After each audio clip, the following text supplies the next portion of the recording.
বন্ধুরা আরও একটি নতুন ভিডিওতে আপনাদের সকলকে স্বাগত জানাই। তো মাত্র 58 রানেই অল আউট উগান্ডা, আফ্রিকান সিংহদের পিষে মারল আফগানিস্তান। তো 125 রানে জিতেই দুর্দান্তভাবে বিশ্বকাপ অভিযান শুরু করলো আফগানিস্তান টিম।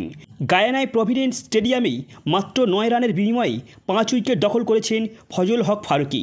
চলতি বিশ্বকাপে প্রথম বোলার হিসেবে এই অর্জন আফগানিস্তান পেসারের। তো উগান্ডা ন্যূনতম লড়াইও চালাতে পারল না, আফগানিস্তান কার্যত একপেশভাবে উড়িয়ে দিল আফ্রিকান দলটিকে। তো কঠিন পিচে আফগানিস্তানে প্রথমে ব্যাটিং করে 183 রান তুলেছিল, তারপর উগান্ডাকে মাত্র 58 রানে অল আউট করে দেন রশিদ মুজিবরা। তো ফজল হক ফারুকের দুর্ধর্ষ পারফরমেন্সের ঠিক আগেই ব্যাট হাতে উগান্ডাকে মাটি ধরিয়েছিলেন আফগানিস্তান দুই ওপেনার রহমানুল্লাহ গুরবাজ ও ইব্রাহিম জাদরান।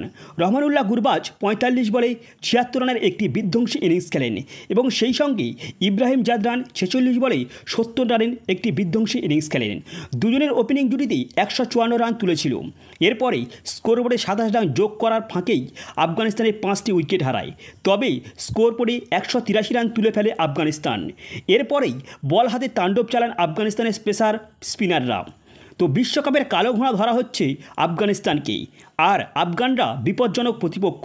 প্রথম ম্যাচেই বুঝিয়ে দিয়েছেন রশিদ খানরা।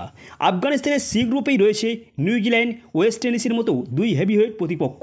তো প্রথম ম্যাচেই মসৃণ জয় পায়নি ক্যারিবিয়ানরা, তবেই নেট রানারে আফগানিস্তানে নিজেদের অবস্থান মজবুত করল। তো আফ্রিকা গ্রুপের যোগ্যতা অর্জন রাউন্ডে কেনিয়া, জিম্বাবুয়ের মতো ক্রিকেট ইতিহাস থাকা দলকে পেরিয়ে বিশ্বকাপে এগোচ্ছে উগান্ডা, তবেই প্রথম ম্যাচ মোটেও স্মরণীয় হলো না তাদের।